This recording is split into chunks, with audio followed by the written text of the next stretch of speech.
ہو جائے گی کہ اگر زمین چپٹی ہو, زمین بالکل قالین کی طرح ہو, تو یہ کیسے ممکن ہو سکتا ہے کہ رات کے بعد دن آئے, دن کے بعد رات آئے, اور سورج اور چاند یہ سب ستارے سب آسمان میں تیر رہے ہوں اور سب کے لیے ایک وقت مقرر ہو. یہ سب باتیں کیسے ممکن ہو سکتی ہیں؟ یہ سب باتیں اسی وقت ممکن ہو سکتی ہیں کہ ہم زمین کو جب اس طریقے کا مانیں جس طریقے کا کیا سائنس بتا رہی ہے. آئیے اس ٹاپک پر جو سب سے اہم آیت ہے, سب سے اہم بات جو قرآن کے اندر فرمایا, جس کے اندر ہمیں صاف طور پر زمین کی وہی شکل معلوم ہو رہی ہے جو شکل کیا سائنس بتا رہی ہے, وہ کون سی آیت ہے ہم اس کے اوپر دیکھتے ہیں. اللہ تبارک و تعالیٰ نے سورہ نازعات کے اندر آیت نمبر 30 میں فرمایا کہ وَالْأَرْضَ بَعْدَ ذَلِكَ دَحَاهَا. یہاں پر جو اللہ نے دحاہا کا لفظ استعمال کیا ہے, کیا آپ جانتے ہیں کہ اس دحاہا کا صحیح معنی کیا ہے؟ دحاہا کا جب ہم معنی میں دیکھیں گے, غور یہ عربی لفظ ہے, اس کے معنی آتے ہیں شتر مرغ کا انڈا, یعنی شتر مرغ کے انڈے کی طرح اس شکل کو اللہ تبارک و تعالیٰ نے زمین کی ایک جو شکل یہاں پر بیان کی کہ زمین جو ہے شتر مرغ کے انڈے کی طرح ہے.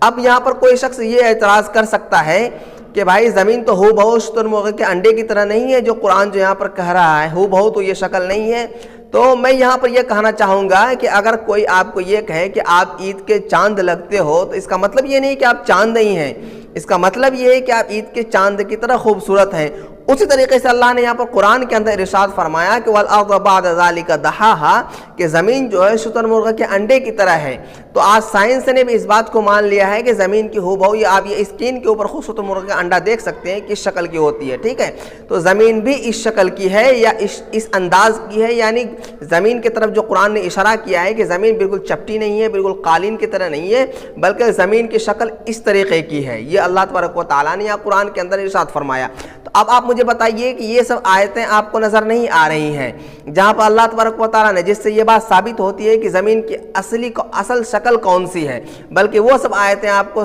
سامنے آ رہی ہیں اور وہ سب آیتیں آپ کو نظر آتی ہیں جس کے ذریعے سے اسلام کے اوپر اعتراض کیا جا سکے اور اسلام کے اوپر سوال اٹھایا جا سکے. تو یہ کھلے عام آپ کے دوغلاپن آپ کے بات